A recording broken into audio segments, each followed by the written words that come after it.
মাজুলীৰ এখন আগশাৰীৰ শিক্ষানুষ্ঠান পূব মাজুলী মহাবিদ্যালয়ৰ ছাত্ৰ সমাজৰ উদ্যোগত অনুষ্ঠিত হোৱা এক বিশেষ অনুষ্ঠানত ছাত্ৰসকলে বৰ অসমক প্ৰতিনিধিত্ব কৰি এক সুৰ সমন্বয় অনুষ্ঠান আয়োজন কৰিছিল।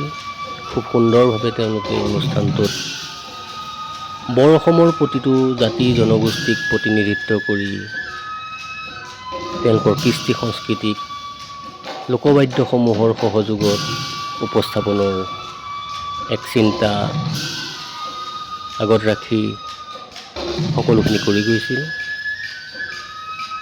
সমন্বয়ৰ যাত্ৰা শীৰ্ষক এই অনুষ্ঠানটোৰ মাধ্যমেৰে সকলোকে তেওঁলোকে সন্মোহিত কৰিবৰ বাবে সক্ষম হৈছিল। অসমৰ মিচিং, দেউৰী, কাৰ্বি, চাহ জনগোষ্ঠী, বড়ো, ৰাভা, তিৱা সকলোকে সামৰি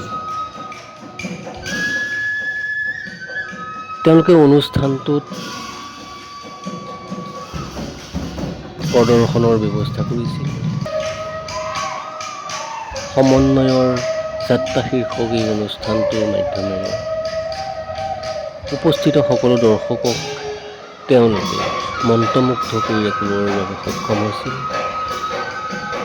উৎসাহ ভৰা তেওঁলোকৰ যি মুখমণ্ডল,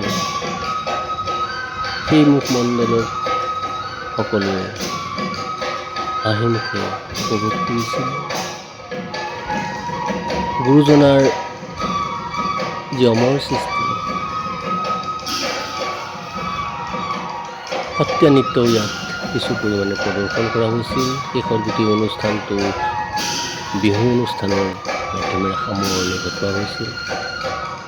আহকচোন চাওঁ আমি এই অনুষ্ঠানটো যথেষ্ট দীঘল আছিল যদিও খুব সংক্ষেপে আপোনালোকৰ সন্মুখত তুলি ধৰাৰ প্ৰয়াস কৰা হৈছে।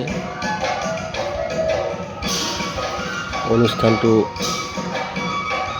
উপভোগ কৰি কেনেকুৱা পালে জনাব, পাৰিলে এটা মন্তব্যৰ পদত তলত লিখিবলৈ নাপাহৰিব। যদি ভাল লাগে অকণমান আগবঢ়াই দিব, শ্বেয়াৰ কৰি দিব। ধন্যবাদ। আহক আমি অনুষ্ঠানটো উপভোগ কৰোঁ।